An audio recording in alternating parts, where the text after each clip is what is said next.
മസ്തകത്തിന് പരിക്കേറ്റ് കോടനാട് അഭയാരണ്യത്തിൽ ചികിത്സയിലിരിക്കെ ചരിഞ്ഞ ആനയുടെ പോസ്റ്റ്മോർട്ടം പൂർത്തിയായി. ഹൃദയാഘാതമാണ് മരണകാരണമെന്നാണ് പ്രാഥമിക നിഗമനം. അല്പസമയത്തിനകം സംസ്കരിക്കും. ആതിരപ്പള്ളി വനമേഖലയിൽ നിന്ന് പിടികൂടിയ ആനയെ വിദഗ്ധ ചികിത്സയ്ക്കായി ബുധനാഴ്ച രാവിലെയാണ് കോടനാട് അഭയാരണ്യത്തിൽ എത്തിച്ചത്. ആന ഭക്ഷണം കഴിക്കുകയും മരുന്നുകളോട് പോസിറ്റീവായി പ്രതികരിക്കുകയും ചെയ്തിരുന്നു. രാവിലെ കൂട്ടിനുള്ളിൽ ആന കുഴഞ്ഞു വീണു. ഉടൻ തന്നെ മരണം സംഭവിച്ചു. മസ്തകത്തിലെ മുറിവിൽ നിന്നുള്ള പഴുപ്പ് തുമ്പിക്കൈയിലേക്കും വ്യാപിച്ചിരുന്നു. ആനയ്ക്ക് ശ്വാസമെടുക്കുന്നതിന് ഇത് ബുദ്ധിമുട്ടുണ്ടാക്കി.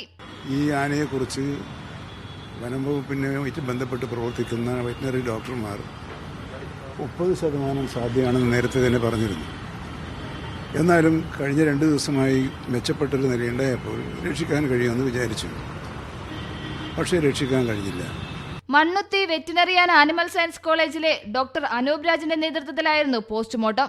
കഴിഞ്ഞ മാസം പകുതിയോടെയാണ് പരിക്കേറ്റ കൊമ്പനെ പ്ലാന്റേഷൻ എസ്റ്റേറ്റിൽ കണ്ടത്. തുടർന്ന് പ്രാഥമിക ചികിത്സ നൽകിയിരുന്നെങ്കിലും മുറിവുണങ്ങിയിരുന്നില്ല.